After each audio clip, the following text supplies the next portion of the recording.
Hello and welcome back to another video, and today, as you can see, we're back here on MotoGP 24 and we're actually going to be doing a race at Brno since it's been announced that it is returning to the 2025 calendar. Now, along with that, you'll also notice we are playing as Maverick Vinales on a KTM here. I've also chucked on my work in progress version of the 2025 mod for this. Just thought I'd stick it on, something a little bit different. Obviously, like I said, it's coming back in 2025, so it makes sense to use the 2025 bikes for it as well. So we're going to be starting from the back of the grid. We're doing a 50% race here at the Czech Republic. Now, actually only running 100% AI because I did find that 120 was a little bit too strong. I mean, the AI have always been so good at this circuit. It's definitely one of the better circuits, so we'll have to see. Now, they're a little bit dodgy in the first sector on the first lap from what I've seen briefly, but we'll have to see how they actually get on. So without any further ado, let's get into the race. Riders have completed the warm-up lap and are lined up on the grid. Just a few moments more and the Czech Grand Prix will begin. So Acosta then on pole position on that factory KTM, alongside him the two factory Ducatis, Bagnaia and Marc Marquez. And here we are right at the back alongside Raul Fernandez. There we are, then the lights are on. Wait till it got here for this Czech Grand Prix. Lights out and away we go. It's not been a good start once again. So in front of us we have got Somkiat Chantra now going down towards turn 1 since he was announced today. So you know it is properly fresh. I've had to add him earlier on this morning. We've gone for this sweeping line around the outside. A little bit of contact with a couple of AI in front, but they've just about made it through the corner, which is definitely better than I've seen them do at some points. A bit of grass being kicked up there, but again, it's not too bad for them. Zarco making a bit of a mistake over the curb. So we've moved up into P13, our teammate then, and Enea Bastianini just ahead of us. We got the inside of him, but I think I've outbraked myself just a touch. Well, definitely more than a touch. The front went there as well to pick the bike up. So miles wide, still behind Bastianini. And now I've got Aldeguer on the inside as well. It is. So Fermin Aldeguer passes us, and so does Iagora. So two rookies there overtaking us. Has made a bit of a mistake, and that puts us back down to P15. So not really been the ideal start, I'm not going to lie, but it's alright. We've got 11 laps, plenty of time to try and carve our way through. And we can see clearly the KTM is working here because we've got one in the lead. We also had, I think it was Binder and Bastianini were both starting up pretty high, although Bastianini hasn't had the best start. So it seems like us on the Tech3 KTM maybe not having the same equipment there as the factory guys, because we are dropping back a little bit, although I believe they are supposed to be the same in real life. Not the inside we go of Iagora there. He was looking for a pass on Fermin Aldeguer, got on the curb, lost the position. There we go then, up into P14. Then next up then, of course, is Aldeguer on that Grassini Ducati. Then it is our teammate Bastianini, of course, and I think it looks like it's Marco Bezzecchi on the factory Aprilia just ahead of him. I must say, it is a delight to hear that Brno is back on the calendar though, because it's such a good circuit, both for racing in real life and on the game. It is a really, really enjoyable track. I mean, of course, we could play it in the game in the historic categories either way, but, you know, it's not the same. It doesn't come up in career mode, you know, it's just a little bit different when you actually come across it. Bastianini there making a mistake. Let's go allow Aldeguer to get the run on him down towards turn 1, and can we try and capitalise as well in the substitute of our teammate? Are we going to go for 2 for the price of 1 down towards turn 1? I think I am. I'm going to look up the inside a little bit, but not quite able to do it on this occasion. Bastianini, though, has been around a little bit wide there by Aldeguer. We've got the inside of Bastianini. Are we going to get our teammate? I think we have. So we moved up then into P13, although on the change of direction, not the best there. Is he going to be able to drag us back? No, actually he's not, because Agora's in front of him as well. So a really bad run there for Enea. And again, we've run a little bit wide through turn 3. It's a difficult corner to get pulled down. There we go, then we've moved up into P13. Next up, Aldeguer, like I said. But he's proving to be pretty difficult to get past on that, I guess it would be a GP24, won't it, in this time period. I must admit, I'm slightly irked by the fact that we can't use the soft rear here. Definitely is affecting my exits a little bit, because the medium rear isn't too good. Thought about using the hard, but I just thought the temperature just isn't there for the hard, and I thought maybe it'd be too much of an imbalance between the soft front and the hard rear. I'll tell you what, Iagora was looking for a bit of a move on us there. He's only a 10th behind, so we've got to watch out as we go up Horsepower Hill. Hopefully, KTM should have the legs over the Aprilia. We can put a bit of time into him. I've just noticed as well, tyre wear and fuel consumption's off. I don't know how it's taken me all the way to the end of lap 2 to notice that, but that should not have been the case. It's definitely supposed to be tyre wear for this race, but oh well, I guess that'll just mean that we're doing time trial the entire time. 53.0 then on that lap, not good at all. Really not been the start to the race that I wanted. You can see now, definitely not the start for the race that KTM wanted, because Marc Marquez has taken over at the front from Pedro Acosta. Not sure whereabouts Brad Binder is, but at least there's one of us on the podium, one of the 4 of us. So it looks like Alex Rins is holding this little pack in front of us up a little bit, which is fantastic for me. We do need to try and have someone holding this pack back so we can get back onto the back of it.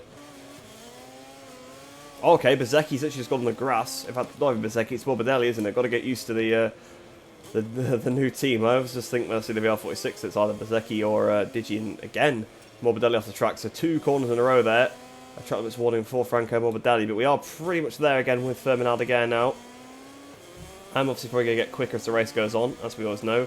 I have just thought, actually, maybe I'm struggling a little bit because we've got the fuel consumption off and the fuel load is so full, so maybe I'm struggling a little bit more because we know that usually in these races I do come on as the race goes on, as the tyres wear out, and that does help me against AI, so maybe we are going to be a bit of a disadvantage, but we are all over the back now of Firmin. Can we try and get him up horsepower? He'll pick up the power as early as we can on the ride-out device. Not like the Ducati's just got that touch more power than us. As we go towards the penultimate turn, can we try and make a pass at the inside of Firmin? He's going to really just turn on me like I'm not there. Contact. A very unlike Maverick Vinales move, but I mean, out there is going to learn the hard way. You can't just tip it on people when they're alongside you in GP. They will just sort of force the issue anyway.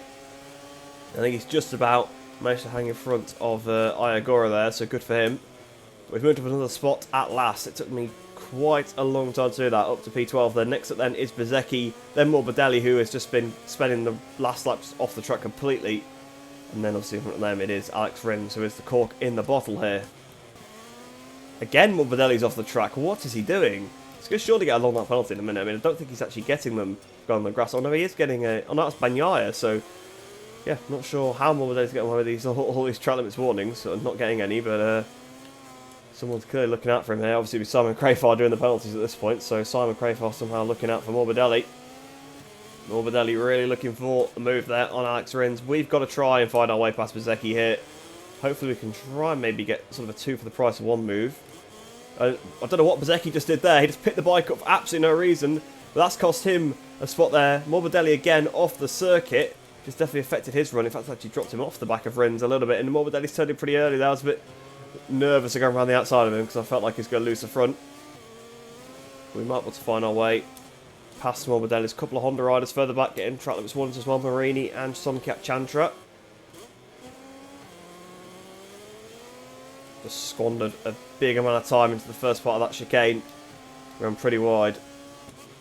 Allowed Morbidelli to get quite far ahead. I've been almost about 3 or 4 tenths underneath my personal best to that point, and I threw it all away. Which is a shame because they're not going to keep giving me opportunities by making mistakes. Although Morbidelli does seem to be doing that pretty regularly at the moment. 52.6, so we are slowly getting faster, but still nothing amazing. You can see we're 9 seconds behind Marc Marquez now, so we're absolutely not threatening a podium or a top 5 in this one. We'll be lucky to maybe get a 9th. We'll see about what we can do from there, because the other guys are not too far up the road. Digi Antonio, I can still see him. It's not too far ahead. Morbidelli, going to make it 3 laps in a row. Well, he's done that. Again, no track limits warning. I guess it cost him time, but Bagnaia, though, that's 2 track limits warnings in a row for him, so Bagnaia's going to be pretty much near a long lap now as well. But really, Morbidelli now looks like he's just struggling himself. Doesn't even look like Rins has got anything to do with it. And we're going to try and get up the inside of Morbidelli on the curb, which is a strange place to pull a pass, but on the game you can sort of do it. Morbidelli is just a bit like Aldeguer, just leaning on me. I mean, he's completely just turned right in on me the entire time there. I think we've finally found our way past Morbidelli. Yes, we have. We're up into the top 10 at long last. It's only taken me 5.5 laps to do so. So literally half the race distance just to get into the top 10. So we've not really had good pace. They've definitely been struggling. Like I said, AI are good here. I've turned them down as well, and this is still how strong they are. So yeah, Brno definitely an AI circuit. Always has been. I'm hoping that I'm able to find my way past Rins pretty quickly. And then once we've done that, we'll see about catching that pack in front, because they're, I don't know, maybe they're about 2.5 seconds at the row, maybe 3. So it is quite a big ask, because there's not that many laps to go, and we haven't even passed Rins yet, although obviously we've got the massive strato speed advantage over that Yamaha. Can we try it down towards turn 4? It's going to be risky. Yeah, it's going to be too risky to go for, and unfortunately, cost myself a big bit of time there. Actually, wasn't too bad. Actually, wasn't too bad at all. I thought it was going to lose a lot more. I thought it was going to be more like lap 1. My brake did overheat though. Morbidelli's 3 tenths behind us as well, so we're not going to worry too much about Morbidelli at this stage. So we can focus entirely on Rins. Yeah, that brake is starting to overheat now. I tried to go for one that would disperse even more heat, but this is literally the biggest one. So unfortunately, the brake selection and the tyre selection has not really gone in our favour here for what we need at this circuit. Then we're going to go for a similar move on Rins that we did with Morbidelli. Yes, we are. Though this time, we actually went underneath completely, so he didn't turn in on us. Morbidelli's trying to get the switch back on us as well now.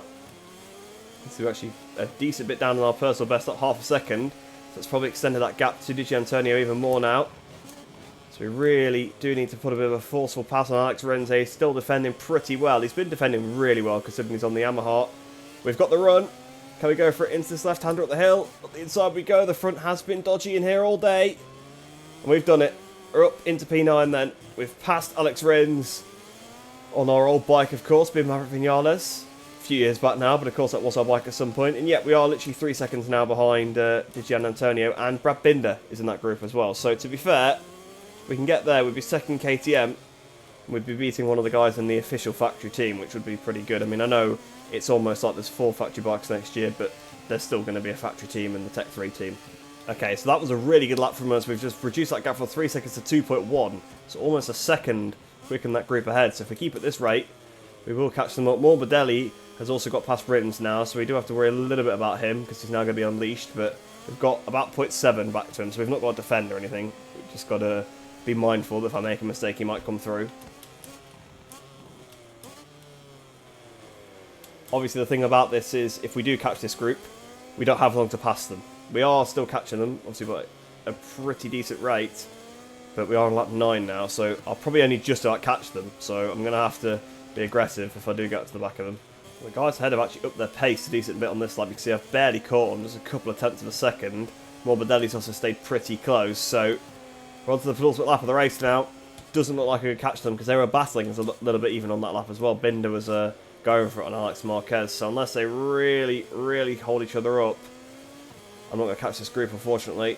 So starting the last lap then, just at a 52.1, and that lap my new fastest lap of the race, so we're getting closer to a 51, and we're 1.3 seconds off the back of Fabio Di Giannantonio now, and you can see he's actually dropping back a little bit for the guys in front. Binder was really, really going for it on that lap on Alex Marquez. He didn't actually sort of show him a move, but he was taking some creative lines to have a look, certainly, so he would have cost himself time, but it doesn't seem like he cost Digi time or Alex Marquez, so didn't actually allow me to catch the group anymore. Although I tell you what, we're on some lap here, 4 tenths underneath. If I just figured out how to ride this track literally on the final lap of the race, I mean, that's definitely a bit frustrating. Took me, well, I always say it takes me about 10 laps to get up to speed at a track, so that would be 10 laps, wouldn't it? So, yeah, that would be a bit annoying.